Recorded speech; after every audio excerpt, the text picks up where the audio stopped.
ನಶೆಮುಕ್ತ ಭಾರತವನ್ನ ಮಾಡಲಿಕ್ಕೆ ಸಾಧ್ಯನಾ? ನಶೆಮುಕ್ತ ಭಾರತ ಮಾಡಲಿಕ್ಕೆ ಸಾಧ್ಯ ಇಲ್ಲ ಅಂತ 75% ಹೇಳ್ತಾರೆ. 25% ಸಾಧ್ಯ ಇಲ್ಲ ಅಂತ ಹೇಳ್ತಾರೆ. 75% ಯಾರು ಹೇಳ್ತಾರೆ ಅಂದ್ರೆ ನಶೆಗೊಳಗಾದವರು ನಶೆಮುಕ್ತವನ್ನ ಮಾಡಲಿಕ್ಕೆ ಸಾಧ್ಯ ಇಲ್ಲ ಅಂತ ಹೇಳ್ತಾರೆ. 25% ನಶೆಮುಕ್ತ ಭಾರತವನ್ನಾಗಿ ನಾವು ಮಾಡಬಹುದು ಅಂತ ಯಾರು ಹೇಳ್ತಾರೆ ಅಂತಂದ್ರೆ ನೀವುಗಳೇ, ಇಂದಿನ ಮಕ್ಕಳೇ ಮುಂದಿನ ಪ್ರಜೆಗಳು. ಹಾಗಾಗಿ ನಶೆಮುಕ್ತ ಭಾರತವನ್ನ ಮಾಡಲಿಕ್ಕೆ ನೀವು ಬಹಳ ಮುಖ್ಯ. ನಿಮ್ಮ ಬೆಳವಣಿಗೆ, ನೀವು ಓದುವ ವಿದ್ಯಾಭ್ಯಾಸ, ಕಲಿಯುವ ಶಿಕ್ಷಣ, ಇದೆಲ್ಲವೂ ಕೂಡ ಮುಖ್ಯವಾಗಿರುತ್ತೆ. ಅದೇ ಕಾರಣಕ್ಕೆ ಅತಿ ಹೆಚ್ಚು ತಿಳುವಳಿಕೆ ಬೇಕಾಗಿರೋದು ನಶೆಮುಕ್ತ ಭಾರತ ಮಾಡಲಿಕ್ಕೆ ಅತಿ ಹೆಚ್ಚು ತಿಳುವಳಿಕೆ ಬೇಕಾಗಿರೋದು ಮಕ್ಕಳಿಗೇನೆ. ಯಾಕೆಂತಂದ್ರೆ ಮಕ್ಕಳು ಹೇಳಿದ ಮಾತನ್ನ ಮನೆಯಲ್ಲಿರೋ ಪಾಲಕರು ಕೇಳ್ತಾರೆ, ತಂದೆ ತಾಯಿ ಕೇಳ್ತಾರೆ, ಚಿಕ್ಕಪ್ಪ ದೊಡ್ಡಪ್ಪ ಕಕ್ಕ ಮಾವ ಸಂಬಂಧಗಳೆಲ್ಲ ಕೇಳ್ತಾರೆ. ಮಕ್ಕಳು ಹೇಳಿದ ಮಾತ್ರಕ್ಕೆ ಅವರು ಬದಲಾವಣೆ ಆಗ್ತಾರೆ. ಉದ್ದೇಶಕ್ಕೋಸ್ಕರ ಮಕ್ಕಳಲ್ಲಿ ಅತಿ ಹೆಚ್ಚು ನಶೆಮುಕ್ತದ ಬಗ್ಗೆ ಅರಿವನ್ನ ಮೂಡಿಸತಕ್ಕಂಥದ್ದು ಬಹಳಷ್ಟು ಮುಖ್ಯ ಈಗಿನ ವಾತಾವರಣದಲ್ಲಿ. ಮಕ್ಕಳೇ, ನಶೆ ಒಳಗಡೆ ಸೇರಿಕೊಂಡ್ರೆ ಆರೋಗ್ಯದಿಂದ ಅನಾರೋಗ್ಯದ ಕಡೆಗೆ, ಅನ್ಮಾರ್ಗದಿಂದ ದುರ್ಮಾರ್ಗದ ಕಡೆಗೆ ನಾವು ಹೋಗ್ಬೇಕಾಗ್ತದೆ. ಆ ಕಾರಣಕ್ಕೆ ಸಿಗರೇಟ್ ಸೇರ್ತಕ್ಕಂಥದ್ದು, ತಂಬಾಕು ತಿಂತಕ್ಕಂಥದ್ದು, ದುಕಾನ ತಿಂದು ಊಟಕ್ಕಂಥದ್ದು, ಆಲ್ಕೋಹಾಲ್ ಕುಡಿತಕ್ಕಂಥದ್ದು, ಡ್ರಿಂಕ್ಸ್ ಮಾಡ್ತಕ್ಕಂಥದ್ದು ಆರೋಗ್ಯಕ್ಕೆ ಹಾನಿಕರ. ಅದು ಬಹಳಷ್ಟು ಮುಖ್ಯವಾಗಿರ್ತಕ್ಕಂಥದ್ದು. ಇತ್ತೀಚಿನ ದಿನಮಾನಗಳಲ್ಲಿ ಮನುಷ್ಯರ ಆಯಸ್ಸು, ನಾವು ಶಾಲೆಯಲ್ಲಿ ಓದಬೇಕಾದ್ರೆ 100 ವರ್ಷ ಅಂತ ಬರೆಸ್ತಾ ಇದ್ರು. ಮನುಷ್ಯನ ಆಯಸ್ಸು 100 ವರ್ಷ ಅಂತ ಬರೆಸ್ತಾ ಇದ್ರು. ಅದು ಈಗಿನ ವಾತಾವರಣದಲ್ಲಿ 60 ವರ್ಷಕ್ಕೆ ಲಾಸ್ಟ್ ಆಗ್ತಾ ಇದೆ, 70 ವರ್ಷಕ್ಕೆ ಲಾಸ್ಟ್ ಆಗ್ತಾ ಇದೆ. ಅತಿ ಹೆಚ್ಚು ದುಶ್ಚಟಗಳನ್ನು ಮಾಡಿರೋ 30 ವರ್ಷಕ್ಕೆ, 35 ವರ್ಷಕ್ಕೆ, 40 ವರ್ಷಕ್ಕೆ ಹಾರ್ಟ್ ಅಟ್ಯಾಕ್ ಆಗ್ತಕ್ಕಂಥದ್ದು, ಲಿವರ್ನ ಕಳ್ಕೊಳ್ತಕ್ಕಂಥದ್ದು, ಅತಿ ಹೆಚ್ಚು ಗಂಡಾಂತರ ಜೀವಹಾನಿ ರೋಗಗಳಿಗೆ ಬಲಿಯಾಗ್ತಕ್ಕಂಥದ್ದು ಈಗಿನ ವಾತಾವರಣದಲ್ಲಿ ನೀವೆಲ್ಲ ನೋಡ್ತಾ ಇದ್ರಿ. ನಿಕೋಟಿನ್ ಪ್ರಭಾವ ಶ್ವಾಸಕೋಶವನ್ನು ಹಾಳು ಮಾಡ್ತದೆ. ಗುಟ್ಕಾ ತಿಂದ್ರೆ ಗಂಟಲು ಕ್ಯಾನ್ಸರ್ ಬರ್ತದೆ, ಬಾಯಿ ಕ್ಯಾನ್ಸರ್ ಬರ್ತದೆ. ಸಿಗರೇಟ್ ಸೇರಿದ್ರೆ ಶ್ವಾಸಕೋಶ ಹಾಳಾಗ್ತದೆ, ಉಸಿರಾಟ ತೊಂದರೆ ಆಗ್ತದೆ. ಡ್ರಿಂಕ್ಸ್ ಮಾಡ್ತಕ್ಕಂಥ ಕೆಲಸವನ್ನು ಮಾಡಿದ್ರೆ ದೇಹದಲ್ಲಿರ್ತಕ್ಕಂಥ ಕಿಡ್ನಿ, ಲಿವರ್ ಅದು ಫಂಕ್ಷನ್ ಮಾಡೋದನ್ನ ಸ್ಟಾಪ್ ಮಾಡುತ್ತೆ. ಅದರಿಂದ ನರಕವನ್ನ ಅನುಭವಿಸಿ ಸಾಯ್ತಾರೆ. ಸಾವು ಅನ್ನೋದು ಸುಲಭವಾಗಿರಲ್ಲ. ನಾವು ಏನಾದ್ರೂ ದುಶ್ಚಟಕ್ಕೆ ಬಲಿಯಾಗುವುದಾದರೆ ಆರೋಗ್ಯ ಚೆನ್ನಾಗಿದ್ದು ಶೀತ ನೆಗಡಿ ಆದಾಗಲೂ ಕೂಡ ನಮಗೆ ಉಸಿರನ್ನ ಎಳ್ಕೊಳ್ಳಿಕ್ಕೆ ಸಾಧ್ಯ ಆಗುದಿಲ್ಲ. ಆದರೆ ಶ್ವಾಸಕೋಶಕ್ಕೆ ತೊಂದರೆ ಆದಾಗ, ನಮ್ಮ ಶ್ವಾಸ ಪೂರ್ತಿ ತುಂಬಿಕೊಂಡಾಗ, ಅಲ್ಲಿ ಕೆಟ್ಟ ಒಂದು ರಾಸಾಯನ ತುಂಬಿಕೊಂಡಾಗ ಉಸಿರಾಟ ತೊಂದರೆ ಆಗುತ್ತೆ. ಆ ಕಾರಣಕ್ಕೆ ನೀವೆಲ್ಲ ಮಕ್ಕಳು ಏನ್ ಮಾಡಬೇಕು, ಆರೋಗ್ಯದ ದೃಷ್ಟಿ ಏನಿದೆ, ಅನಾರೋಗ್ಯದ ಅವಘಡಗಳೇನವೆ ಮನೆಯವರಿಗೆ ತಿಳಿಸ್ತಕ್ಕಂಥ ಕೆಲಸವನ್ನ ಮಾಡಬೇಕು. ಆಯ್ತಾ? ಗುಟ್ಕಾ ಹಾಕೋದು ತಪ್ಪು, ಸಿಗರೇಟ್ ಸೇದೋದು ತಪ್ಪು, ಕುಡಿಯೋದು ತಪ್ಪು. ಹಲವಾರು ಅಭಿಯಾನಗಳನ್ನ ಉತ್ತಮ ಸಮಾಜ ನಿರ್ಮಾಣಕ್ಕಾಗಿ ನಾವು ಮಾಡ್ತಾನೆ. ಹೆಲ್ಮೆಟ್, ಸೀಟ್ ಬೆಲ್ಟ್ ಯಾಕೆ? ನಾವು ಬೈಕಲ್ಲಿ ಹೋಗ್ತಿರ್ಬೇಕಾದ್ರೆ ಆಯತಪ್ಪಿ ಕೆಳಗಡೆ ಬಿದ್ರೆ ಮೊದಲ ಏಟು ಆಗೋದು ತೆರೆಗೆ. ತೆರೆ ಬಿದ್ದಾಗ ಬ್ಯಾಲೆನ್ಸ್ ಕಳ್ಕೊಂಡು ನಾವು ಯಾಕೆ ಕ್ಷಣ ಬಿಡ್ತೀವೋ ಕಲ್ಲು ರೋಡಲ್ಲಿ ಗಟ್ಟಿ ಮಾಡಿರುತ್ತೆ. ಅಲ್ಲಿ ಹೊಡೆದಾಗ ಏನಾಗುತ್ತೆ, ಬ್ರೈನ್ ಹಿಡಿಯೋ ಚಾನ್ಸಸ್ ಇರುತ್ತೆ, ತಲೆ ಡ್ಯಾಮೇಜ್ ಆಗುತ್ತೆ. ಆ ಕಾರಣಕ್ಕಾಗಿ ಹೆಲ್ಮೆಟ್ ಹಾಕೊಂಡು ಸವಾರರು ಹೆಲ್ಮೆಟ್ ಹಾಕೊಂಡು ಸವಾರವನ್ನು ಮಾಡಬೇಕು. ಅವಾಗ ತಲೆಗೆ ಏನ್ ಬೀಳೋದಿಲ್ಲ. ಸೀಟ್ ಬೆಲ್ಟ್ ಅನ್ನು ಯಾಕೆ ಹಾಕಬೇಕು?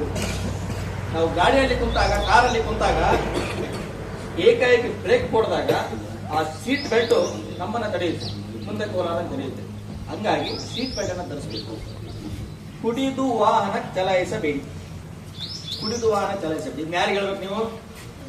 ನಿಮ್ಮ ಮನೆಯವರಿಗೆ, ನಿಮ್ಮ ತಂದೆ, ನಿಮ್ಮ ಅಣ್ಣ, ನಿಮ್ಮ ತಮ್ಮ, ನಿಮ್ಮ ಸಂಬಂಧ ಯಾರಾದ್ರೂ ಕುಡಿದು ವಾಹನ ಚಲಾಯಿಸುವುದಿದ್ರೆ ಕುಡಿದು ವಾಹನ ಚಲಾಯಿಸಬೇಡಿ ಅಂತ ಹೇಳ್ಬೇಕು. ಯಾಕೆ ಹೇಳ್ಬೇಕು?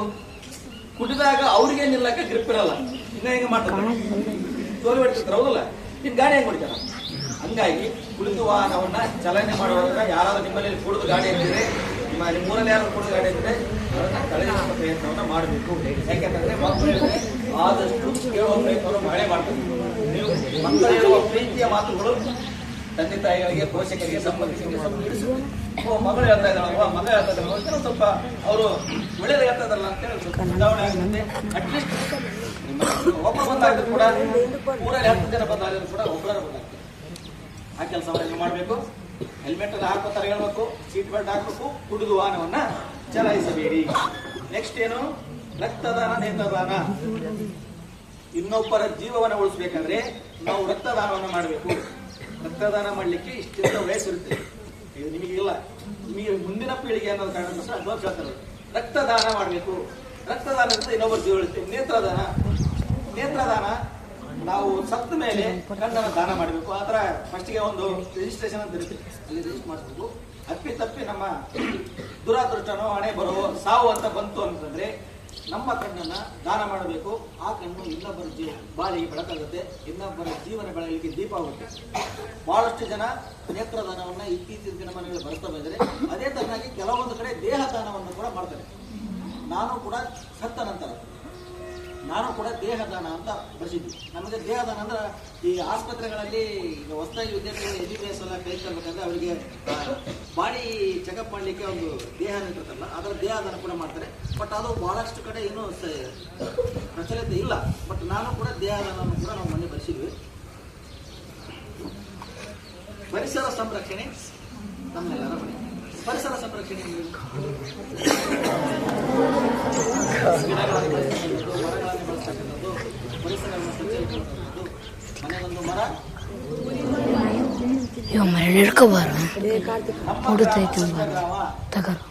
ನಮ್ಮ ಗ್ರಾಮವನ್ನ ಸ್ವಚ್ಛವಾಗಲಿಕ್ಕೆ ನಾವೇನ್ ಮಾಡಬೇಕು?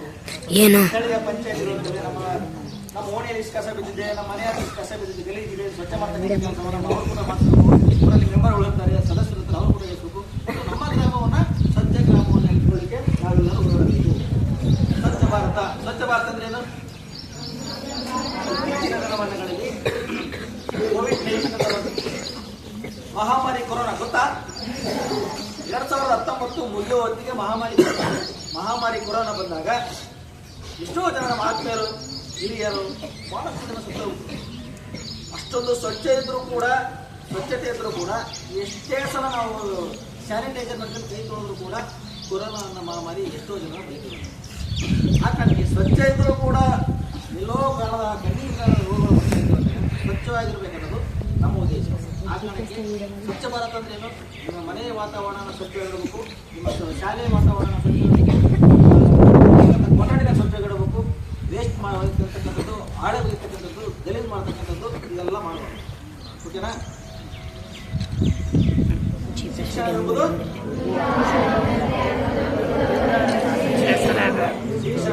ಈಗ ಒಂದು ನಿಮಗೆ ಹೇಳ್ತೀನಿ ನಾನು, ಕತ್ಲೆ ಇದೆ, ನಿಮ್ಮ ಶಾಲೆ ತುಂಬ ಕತ್ಲೆ ಇದೆ, ಹೊರಗಡೆ ಇರ್ತೀರಿ, ಏನು ಹೊರಗಡೆ ಬರ್ತೀರಿ, ಜೋರ ಬರ್ತೀರಾ, ನಿಧಾನಕ್ಕೆ ಬರ್ತೀರಿ. ಯಾಕೆ? ಓಕೆ, ಗೇಟ್ ಹತ್ರ ಇರ್ತೀರಾ, ಲೈಟ್ ಎಲ್ಲ ಹಾಕ್ತಾರೆ, ಬೆಳಕಿರುತ್ತೆ, ಅವಾಗ ಹೆಂಗ್ ಬರ್ತೀರ? ಹಂಗಾದ್ರೆ ಬೆಳಕಂದ್ರೇನು? ಕತ್ಲಂದ್ರೇನು?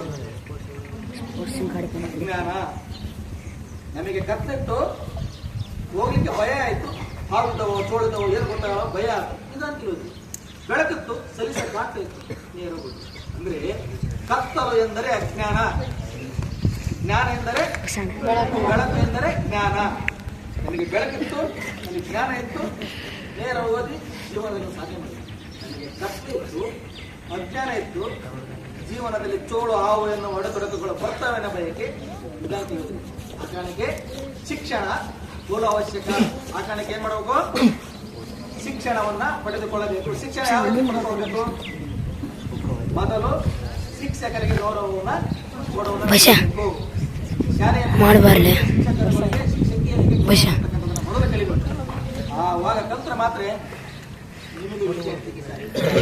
6 ಶಾಸ್ತ್ರವನ್ನು ಓದಿದಾರೇನು, 106 ಪುರಾಣವನ್ನು ಸಾಧು ಸಂಚಯನ ಸಂಗಮ ಮಾಡದೆ ವೀರನೆಂದು ತಾ ತಿಳಿದಿದರೇನು, ಪರಿಪರಿ ಶಾಸ್ತ್ರವನ್ನು ಓದಿದಾರೇನು ವ್ಯರ್ಥವಾಯಿತು ಬಹುತಿ, ಗುರುವಿನ ಗುಲಾಮನಾಗುವ ತನಕ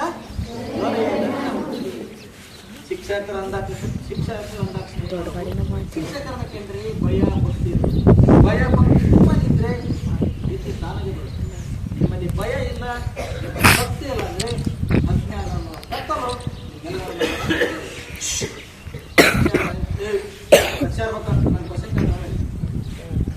ವಿಜ್ಞಾನ ಇದ್ದಾಗ ಮಾತ್ರ ನೀವು ಜ್ಞಾನಕ್ಕೆ ಹೋಗಕ್ಕೆ ಹಾಗಾಗಿ ಗುರುಗಳಿಗೆ ಗೌರವ ಕೊಡ್ತಕ್ಕಂಥ ಕೆಲಸವನ್ನ ನೀವು ಮಾಡಬೇಕು.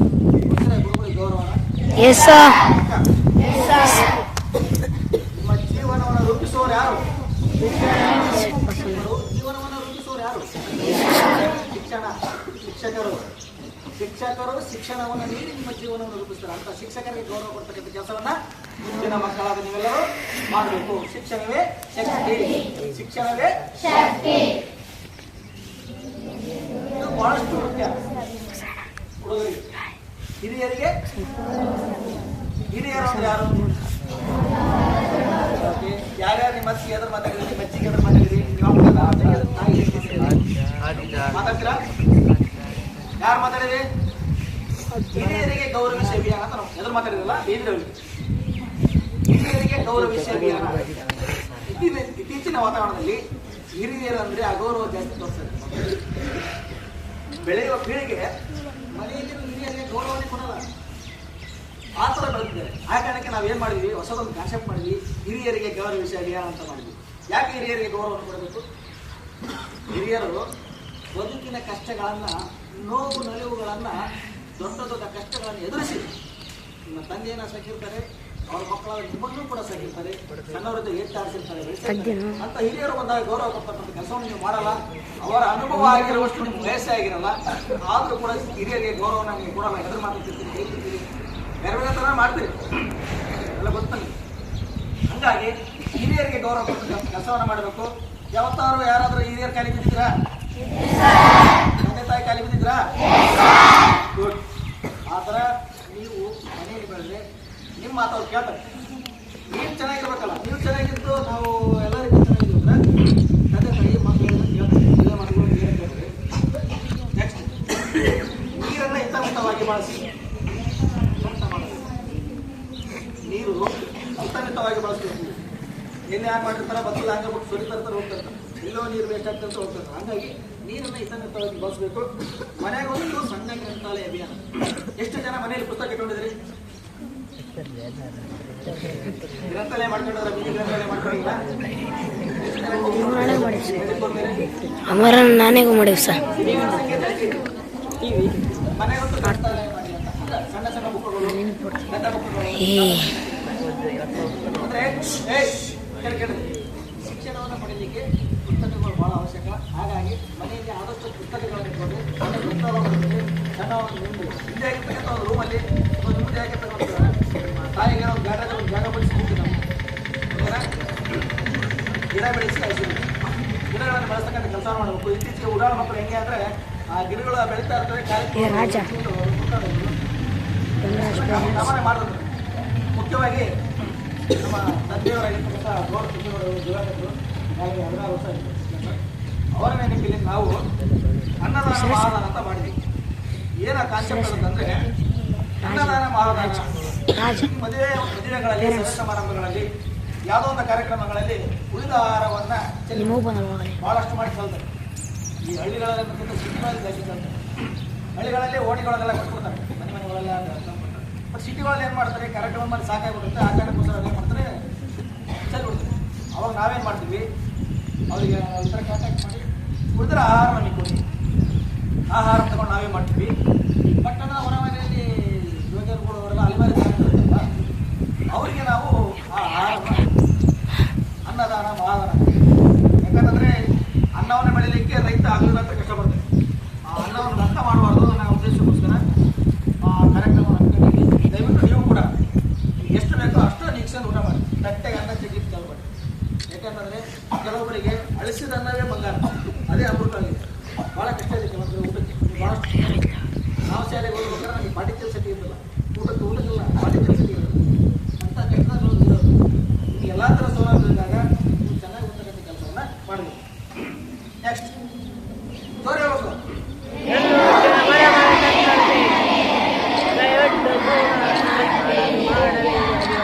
ಹೆಣ್ಣು ಹುಟ್ಟಿದ ಮನೆ ತಣ್ಣಗೆ, ಭ್ರೂಣ ಹತ್ಯೆ ಮಾಡಬೇಡಿ. ಸ್ಕ್ಯಾನಿಂಗ್ ಮಾಡಿಸೋದು, ಮಕ್ಕಳ ಹೆಣ್ಣು ಗಂಡ ಚೆಕ್ ಮಾಡಿಸೋದು, ಹೆಣ್ಣಿದ್ರೆ ಆಪರೇಷನ್ ಮಾಡ್ತಕ್ಕಂಥದ್ದು ಭಾಳಷ್ಟು ಇದೆ. ಹೆಣ್ಣಿಗೆ ಕೇಳಿದ್ರೆ ಭಾಳಷ್ಟು ನಡೆದವು. ಹಾಗಾಗಿ ಹೆಣ್ಣು ಹುಟ್ಟಿದ ಮನೆ ತಣ್ಣಗೆ. ಹೆಣ್ಣು ಮಗಳಿಗೆ ಮನೆ ಕಣ್ಣಿಗೆ ಅಂತೇಳಿ ಅಭಿಯಾನ ಮಾಡ್ತೀವಿ. ಹೆಣ್ಣು ಮಕ್ಕಳನ್ನ ನಾವು ಸಾಯಂಕಾಲಕ್ಕೆ ನಾವು ಸತ್ತಾಗ ಜಾಸ್ತಿ ಕಣ್ಣೀರು ಹಾಕೋದು ಹೆಣ್ಮಕ್ಳು ಹಾಕ್ತಾರ, ಅವ್ರು ಕಣ್ಣಿಗೆ ಕಾಣಲ್ಲ, ನೀವು ಹಾಕ್ತೀರಿ ಕಣ್ಣಿಗೆ ಕಾಣಲ್ಲ. ಓಕೆನಾ? ಇದು ಭಾಳ ಇಂಪಾರ್ಟೆಂಟ್. ನೀವೆಲ್ಲ ಕಲ್ತ್ರಿ, ಇನ್ನೊಂದು ಕಲ್ತ್ರಿ. ನೆಕ್ಸ್ಟ್ ಯೋಗದಿಂದ ರೋಗ ಮುಕ್ತ ಅಭಿಯಾನ. ಜಿಮ್ ಮಾಡ್ತಕ್ಕಂಥವ್ರು ಎಷ್ಟೋ ಜನ ಆಟಗಳ ಸಾಯ್ತಕ್ಕಂಥ ಇತ್ತೀಚಿನ ಅಂತಾಗಿ ಯೋಗ ಮಾಡುವುದು, ಯೋಗದಿಂದ ರೋಗ ಮುಕ್ತ ಆಮೇಲೆ ಮಾಡ್ತಾರೆ. ಯೋಗನ ಕೃತಜ್ಞವಾಗಿ ಮಾಡ್ತಾರೆ.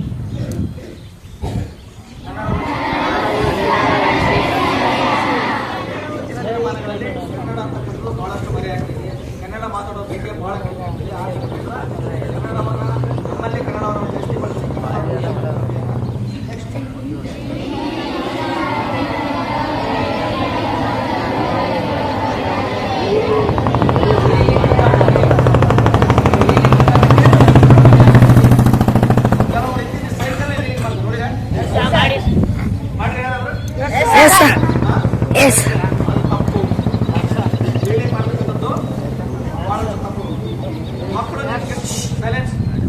ಮಕ್ಕಳು ಕೇಳಿದಾರೆ ಅಂತೇಳಿ ಸೈಕಲ್ ಕೊಡಿಸ್ತಾರೆ, ತಾಯಿ ಮಕ್ಕಳು ಕೇಳಿದಾರೆ ಅಂತೇಳಿ ಬೈಕ್ ಕೊಡಿಸ್ತಾರೆ. ಯಾಕೆ ಕೊಡಿಸ್ತಾರೆ? ನಿಮ್ಮ ಆಸೆಗಳಿಗೆ ಅವರು ಕಟ್ಟಂತ ಕೆಲಸಗಳಿಗೆ ಸಾಕಾರ ಆಗಲಿ. ನನ್ನ ಮಗ ಏನು ಆಸೆ ಪಟ್ಟಿದ್ದಾನೆ, ಸೈಕಲ್ ತಗೊಳ್ಳಿ, ನನ್ನ ಮಗ ಆಸೆ ಪಟ್ಟಿದ್ದಾನೆ ಬೈಕ್ ತಗೊಳ್ಳಿ ಅಂತೇಳಿ ಬೈಕನ್ನು ಕೊಡಿಸಿದೆ. ರೋಡಲ್ಲಿ ಹೋಗಿ ಕ್ಲೀನ್ ಮಾಡ್ಕೊಳ್ಳೋದು, ಯಾವ ಗಾಡಿ ಗುದ್ದೋದು, ಬೇರೆ ಹೊಡ್ಕೊಳ್ಳೋದು, ಸತ್ತ ಹೋಗೋದು. ಮಕ್ಕಳ ಮೇಲೆ ಜೀವನ ಇಟ್ಟಿರೋ ತಂದೆ ಗೊತ್ತಾ? ಮಕ್ಕಳ ಮೇಲೆ ಜೀವನ ಇಟ್ಟಿರೋ ತಂದೆ ತಾಯಿಗಳಿಗೆ ನೀವು ಸಹಾಯದೊಂದನೆ, ನೀವು ತೊಂದರೆಗೆ ನೀವು ಅನಾಹುತಗಳು ಮಾಡ್ಕೊಳ್ಳೋದ್ರೆ ಅವ್ರ ಜೀವಕ್ಕೂ ಕೂಗ್ತದೆ. ಒಂದು 18 ವರ್ಷದ ಒಳಗಿನವರು ಗಾಡಿ ಹೊಡಿಬಾರ್ದಂತ ರೂಲ್ಸ್ ಇದೆ, ಹೌದಾ? ಏನಾದ್ರು ಮನೆ ಮೇಲೆ ನಂಬಿಕೆ ಇಟ್ಟು ಏನಾದ್ರು ಹಾಲು ತಗೊಂಬರಪ್ಪ, ಇನ್ನೊಂದು ತಗೊಂಬರಪ್ಪ ಅಂತ ಕಳಿಸ್ತೇನೆ ಬೈಕ್ ಕೊಟ್ಟು, ಯಾರಿಗೋ ಅಪ್ಪಿ ತಪ್ಪಿ ಏನಾದ್ರು ಬುದ್ಧಿ ಏನೋ ಅನಾಹುತ ಅಂದ್ರೆ ಯಾರು ಹೋಗ್ತಾರೆ? ತಂದೆ ತಾಯಿ. ಯಾರು ಹೆಸರು ಅವ್ರು ಗೊತ್ತಾಗಿದೆ ನಿಮಗೆ. ಹಂಗಾಗಿ ಯಾರು ಕೂಡ ಈಲಿಂಗ್ ಗುತ್ತಾಟಕ್ಕೆ ಹೋಗಬೇಡಿ. ಈಲಿಂಗ್ ಗುತ್ತಾಟ ಮಾಡೋರಿಗೆ ಎಚ್ಚರಿಕೆ ವಹಿಸಿ ಹಾಗೂ ಎಚ್ಚರಿಸಿ. ನೆಕ್ಸ್ಟ್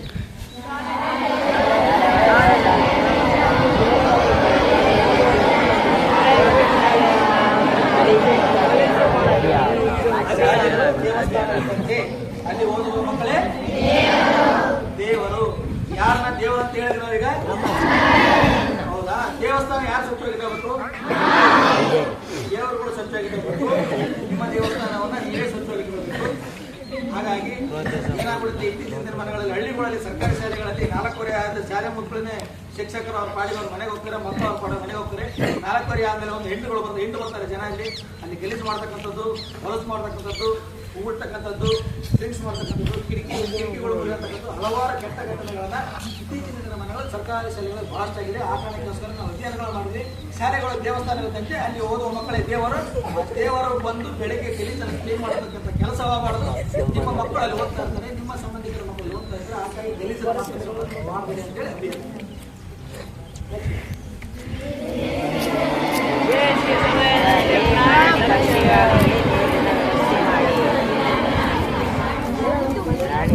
ಬೇಸಿಗೆ ಸಮಯದಲ್ಲಿ ಪ್ರಾಣಿ ಪಕ್ಷಿಗಳಿಗೆ ಚಿರಂಜೀವಿ ಮಾಡಬಾರ್ದು. ಪ್ರಾಣಿ ಪಕ್ಷಿಗಳಿಗೆ ನೀರಿನ ವ್ಯವಸ್ಥೆ ಹೆಂಗ್ ಮಾಡ್ತೀರಿ?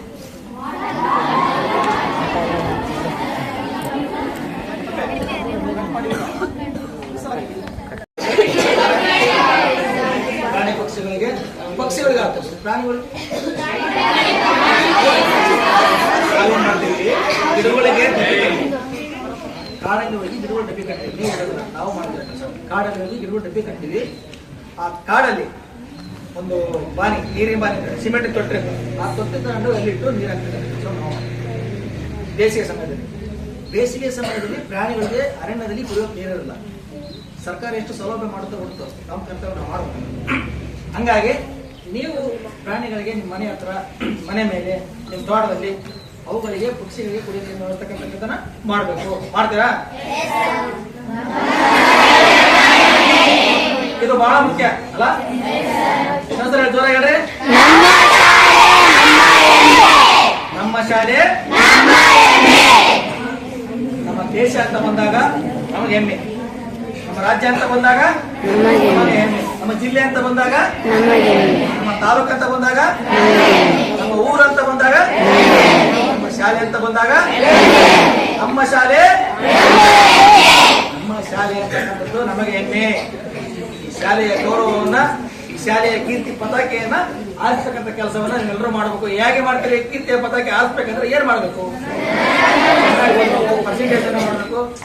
ಶಾಲೆ ಇದೆ, ಉಪ್ಪಿನಕಾಳಿಯಲ್ಲಿ ಒಂದು ಮುರಾರಿ ಶಾಲೆ ಇದೆ. ಮಕ್ಕಳು ಬಹಳಷ್ಟು ಜಾಣರಿದ್ದಾರೆ, ಬುದ್ಧಿವಂತರಿದ್ದಾರೆ, ನಾಗರಿಕರಾಗಿದ್ದಾರೆ, ಸಂಸ್ಕೃತವಂತರಾಗಿದ್ದಾರೆ, ವಿದ್ಯಾವಂತರಾಗಿದ್ದಾರೆ ಅಂತಕ್ಕಂಥದ್ದನ್ನ ಸಮಾಜ ಮಾತಾಡ್ಬೇಕಂದ್ರೆ ನೀವು ಚೆನ್ನಾಗಿ ಓದ್ಬೇಕು. ನಮ್ಮ ಶಾಲೆ ನಮ್ಮ ಹೆಮ್ಮೆ ರೀತಿ ಬದುಕಬೇಕು. ಹೌದಾ? ಮುಂದೆ ನೀವು ಬೆಳೆದು ದೊಡ್ಡವರಾಗಿ ಯಾವ್ದೋ ಒಂದು ನೌಕರಿ ತಗೊಂಡಾಗಲೂ ಕೂಡ ನಮ್ಮ ಶಾಲೆ ಅನ್ನೋದೊಂದು ಮನಸ್ಸಿನಲ್ಲಿ ಬರುತ್ತೆ. ನಿಮಗೆ ಈ ಶಾಲೆ ಬದುಕನ್ನ ಕಟ್ಟಿಕೊಟ್ಟಿರುತ್ತೆ. ಆ ಬದುಕನ್ನ ಕಟ್ಟಿಕೊಳ್ಳಿಕ್ಕೋಸ್ಕರ ಹಗಲು ರಾತ್ರಿ ಶಿಕ್ಷಕರು ಕೆಲಸವನ್ನ ಮಾಡಿದ್ರೆ ಆ ಶಿಕ್ಷಕರಿಗೆ ಗೌರವ ಕೊಡ್ತಕ್ಕಂಥ ಕೆಲಸವನ್ನ ನೀವು ಮಾಡಬೇಕು. ವಿದ್ಯೆ ಬುದ್ಧಿ ಕಲಿಬೇಕು. ಶಿಕ್ಷಕರ ಆಸೆಯನ್ನ, ತಂದೆ ತಾಯಿಗಳ ಆಸೆಯನ್ನ, ಒಂದು ಬಳಗದ ಆಸೆಯನ್ನ ನೀವೆಲ್ಲರೂ ಈಡೇರಿಸ್ತೀರಾ? ನೆಕ್ಸ್ಟ್, ಸರ್ಕಾರಿ ಶಾಲೆ ಉಳಿಸಿ. ಇತ್ತೀಚಿನ ದಿನಮಾನಗಳಲ್ಲಿ ಸರ್ಕಾರಿ ಶಾಲೆಗಳು ಮುಸ್ತಾ ಇದ್ದಾವೆ. ಯಾಕೆ ಮುಸ್ತಾ ಇದ್ದಾವೆ ಅಂದ್ರೆ ಅಲ್ಲಿ ಮಕ್ಕಳ ಸಂಖ್ಯೆ ಕಡಿಮೆ ಇದೆ ಅಂತ. ಯಾಕೆ ಮಕ್ಕಳ ಸಂಖ್ಯೆ ಕಡಿಮೆ ಆಗಿದೆ ಅಂದ್ರೆ ಅಲ್ಲಿ ಶಾಲೆಗಳನ್ನ ಗಲೀಜು ಮಾಡ್ತಕ್ಕಂಥದ್ದು, ವರ್ಷಾಟ ಮಾಡ್ತಕ್ಕಂಥದ್ದು ಹಲವಾರು ಕಾರಣಗಳು. ಸರ್ಕಾರಿ ಶಾಲೆ ಇರೋ ಕಾರಣ ಹಳ್ಳಿಯ ಜನಗಳು ಅವ್ರ ಮಕ್ಕಳಲ್ಲಿ ಓದ್ತಾ ಇದ್ದಾರೆ. ಆ ಕಾರಣಕ್ಕೆ ಸರ್ಕಾರಿ ಶಾಲೆಗಳನ್ನು ಉಳಿಸಿ ಮತ್ತು ಸರ್ಕಾರಿ ಶಾಲೆಗಳನ್ನು ಬೆಳೆಸಿ. ನೆಕ್ಸ್ಟ್,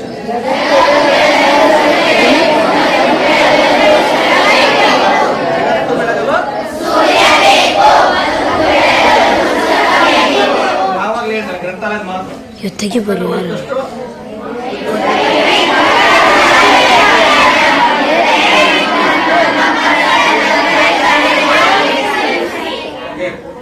ವೈರು ಮುಕ್ತ ಶಾಲೆ ಅಭಿಯಾನ. ಹೌದಾ?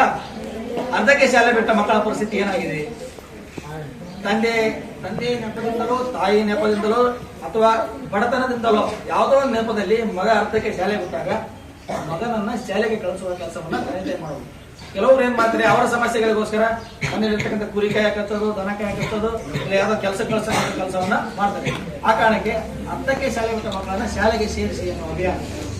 ಯಾಕಂದ್ರೆ ಅರ್ಧಕ್ಕೆ ಶಾಲೆ ಬಿಟ್ಟಾಗ ಅವರಿಗೆ 1 ವರ್ಷ 2 ವರ್ಷ ಏನು ಅನ್ಸೋದಿಲ್ಲ. 2 ವರ್ಷ 3 ವರ್ಷ ಆದ್ಮೇಲೆ ಕಷ್ಟ ಗೊತ್ತಾಗ್ತಲ್ಲ, ಅವಾಗ ಶಾಲೆಗೆ ಹೋಗ್ಬೇಕಂತಾರೆ. ಅವಾಗ ಎಲ್ಲ ಕೈ ಹಿಡಿದಿರುತ್ತೆ. ನೆಕ್ಸ್ಟ್, ನಾವು ಮಾಡೋ ಕಾರ್ಯಕ್ರಮಗಳನ್ನ ಬಹಳಷ್ಟು ಹಿರಿಯರು, ಪೂಜ್ಯರು, ಮಠಾಧೀಶರು ನಮ್ಮ ಕಾರ್ಯಕ್ರಮಗಳಿಗೆ ಜೊತೆಯಾಗಿದ್ರು. ಇಲ್ಲಿ ತನಕ ನಾವು ಒಂದು 80 ಕಾರ್ಯಕ್ರಮ ಮಾಡಿದ್ವಿ. ಎಲ್ಲ 80 ಕಾರ್ಯಕ್ರಮಗಳಿಗೂ ಪ್ರೋತ್ಸಾಹ ಕೊಟ್ಟಿರ್ತಕ್ಕಂಥ ಮಲ್ಲಿಗೆ ನಾಡು ಎಲ್ಲ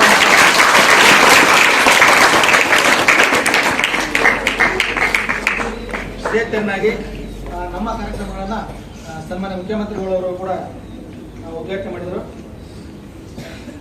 ಅಲ್ಲಿ ಬೆಂಗಳೂರಲ್ಲಿ ಅವ್ರ ಮನೆಯಲ್ಲಿ ಮಾಡಿದ್ರು. ಆಮೇಲೆ ಸೀರಿಯಲ್ ಅವರು ಕೂಡ ನಮ್ಮ ಕಾರ್ಯಕ್ರಮಕ್ಕೆ ಸಾಥ್ ಕೊಟ್ಟರು. ಅಲ್ಲಿ ಕೂಡ ಕಾರ್ಯಕ್ರಮ ಮಾಡಿದ್ವಿ. ಬೆಂಗಳೂರಲ್ಲಿ ಮೆಜೆಸ್ಟಿಕ್ ಅಲ್ಲೂ ಕೂಡ ನಾವು ಕಾರ್ಯಕ್ರಮ ಮಾಡಿದ್ವಿ, ಅಧ್ಯಯನಗಳು ಮಾಡಿದ್ವಿ. ಅಲ್ಲಿ ಕೂಡ ಸಾಥ್ ಕೊಟ್ಟರು.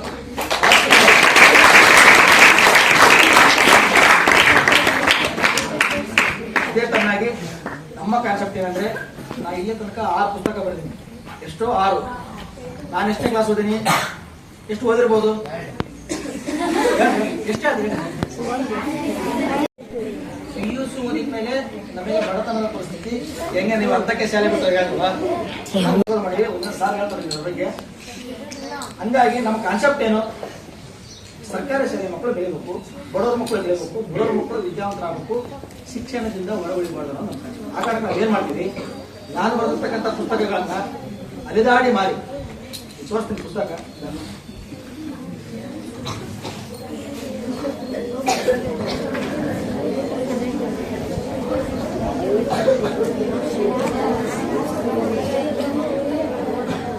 ಯಾತ್ರೆ ಕೊಟ್ಟಿದ್ದೀನಿ ಲೈಬ್ರರಿ.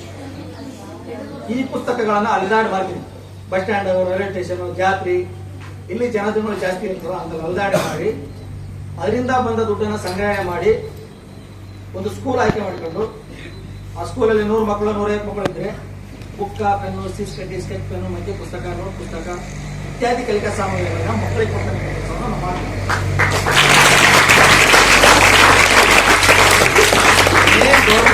ಯಾಕೆ ಗೌರ್ಮೆಂಟ್ ಸ್ಕೂಲ್ ಮಕ್ಕಳಿಗೆ ನಾವು ಕೊಡ್ತೀವಿ ಅಂದ್ರೆ, ತಂದೆ ತಾಯಿಗಳಿಗೆ ಹಣ ಇದ್ರು ಕೂಡ ಮಕ್ಕಳಿಗೆ ಬುಕ್, ಪೆನ್ನು, ಸೀಸ್ ಕಡ್ಡಿ, ಸ್ಕೆಚ್ ಪೆನ್ನು ಕೊಡೋಕೆ ಟೈಮಿಂಗ್ ಇರಲ್ಲ.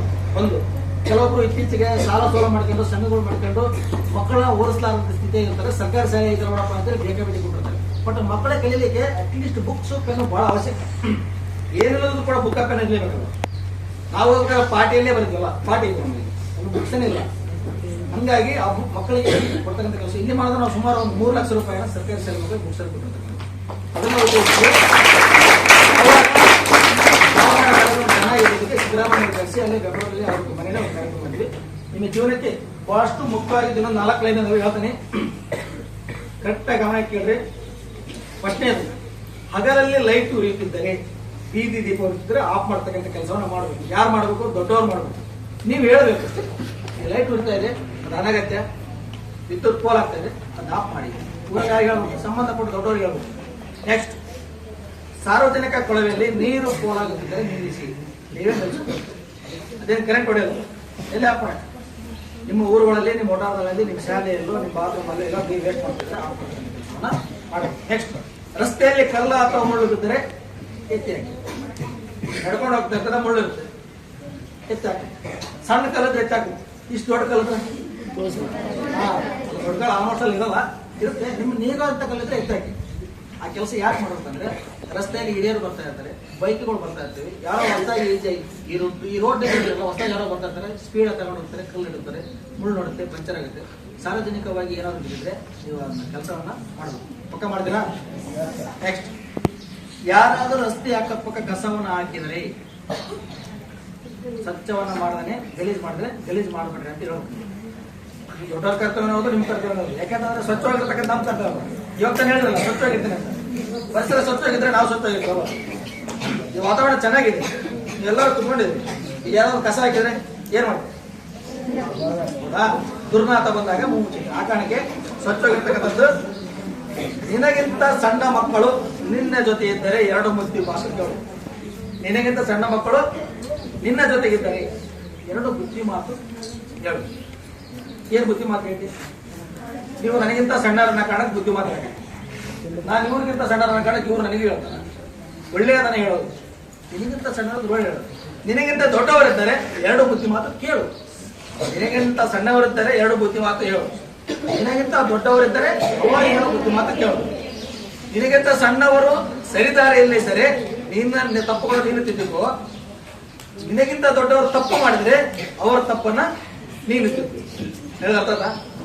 ದೊಡ್ಡವರು ಅಂತ ತಪ್ಪು ಮಾಡಲ್ಲ ಅಂತ ಅಲ್ಲ, ಸಣ್ಣವ್ರು ಅಂದ್ಕೊಳ್ಳೇನೆ ದಟ್ಟರು ಅಂತಲ್ಲ. ಸಣ್ಣ ಹುಡುಗರು ಕೂಡ ಜಾಂಡವ್ರೆ. ಹಂಗಾಗಿ ಅವರಿಂದನೂ ನೀನು ಕಲಿಯೋದು ಬಹಳ ಇದೆ, ನಿಮ್ಮಿಂದನೂ ಹಿರಿಯರು ಕಲಿಯೋದು ಬಹಳ ಇದೆ, ಹಿರಿಯರಿಂದ ನೀವು ಕಲಿಯೋದು. ಹಂಗಾಗಿ ಸಾಮಾಜಿಕವಾಗಿ ಬಹಳಷ್ಟು ತಿಳ್ಕೊಂಡ್ರೆ ಶಿಕ್ಷಣ ಬಹಳ ಈಸಿ. ನೀವು ಹೊರಗಿಂದ ಏನು ತಿಳ್ಕೊಳ್ಳಿಲ್ಲ, ಬರೀ ಪಾಠ ಅಂದಾಗ ಶಿಕ್ಷಣ ಪಡೆಯೋದು ಆದಷ್ಟು ಮನುಷ್ಯರಿಗೆ ಜನರಲ್ ಆಗಿ ಮಕ್ಕಳಿಗೆ. ಓಕೆನಾ? ಪ್ರಾಣಿ ಪಕ್ಷಿಗಳ ಆಹಾರಕ್ಕಾಗಿ ಯಾವುದಾದ್ರೂ ಒಂದು ಮರವನ್ನು ನಡೆಸಬೇಕು.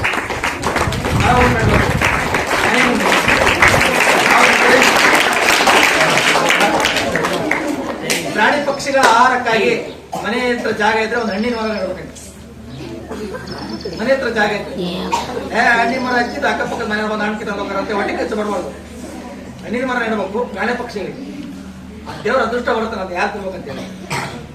ಕೆಲವು ಸ್ವಾರ್ಥದಿಂದ ಗಿಡಗಳು ಬೆಳೆಸಲ್ಲ, ಆ ಸ್ವಾರ್ಥ ಬಿಡೋ ಮನುಷ್ಯ. ಹಂಗಾಗಿ ಮನೆ ಮುಂದೆ ಒಂದು ಹಣ್ಣಿಂಗ್ ಇರೋದು, ಹೊಲದಲ್ಲಿ ಹಣ್ಣಿಂಗ್ ಬಿಡೋಣ. ನಾನೇನ್ ಮಾಡ್ತಿರ್ತೀನಿ ಗೊತ್ತಾ? ನಾನೆಲ್ಲಾರು ಬೈಕ್ತಾ ಹೊಂಟಾಗ ಬಹಳಷ್ಟು ಬೀಜಗಳನ್ನ, ಈ ಹಣ್ಣಿನ ಬೀಜಗಳು ಇರ್ತಾವ, ಹಣ್ಣಿನ ಬೀಜಗಳನ್ನ ಮಣ್ಣು ಕಲಿಸ್ತೇನೆ. ಮಣ್ಣು ಕಲಸಿ ಒಂದು ಸಣ್ಣ ಉಂಡೆ ಮಾಡಿ ಅದ್ರ ಬೀಜ ಇಟ್ಟು ದುಂಡು ಮಾಡಿ ಅದನ್ನ ಒಣಗಿಸ್ತೇನೆ. ಒಣಗಿಸಿ ಏನ್ ಮಾಡ್ತೀವಿ? ಹೋಗ್ಬೇಕಾದ್ರೆ ಅಲ್ಲಿ ಬಿಟ್ಬಿಡ್ತೀವಿ ಗೌರ್ಮೆಂಟ್ ಜಾಗಗಳಾಗ ಅಕ್ಕಪಕ್ಕ. ಮಳೆ ಬಂದಾಗ ಆ ಬೀಜ ಹುಟ್ಲಿ ಅಂತ ನಮ್ಮ ಕಾನ್ಸೆಪ್ಟ್ ಅದೇ. ನಾವು ಇಲ್ಲಿ ಮಟ್ಟ ಅಂದ್ರೆ ಒಂದು 2 ರಿಂದ 3 ಸಾವಿರ ಗಿಡ ಹಚ್ಚಿವಿ ವೈಯಕ್ತಿಕವಾಗಿ.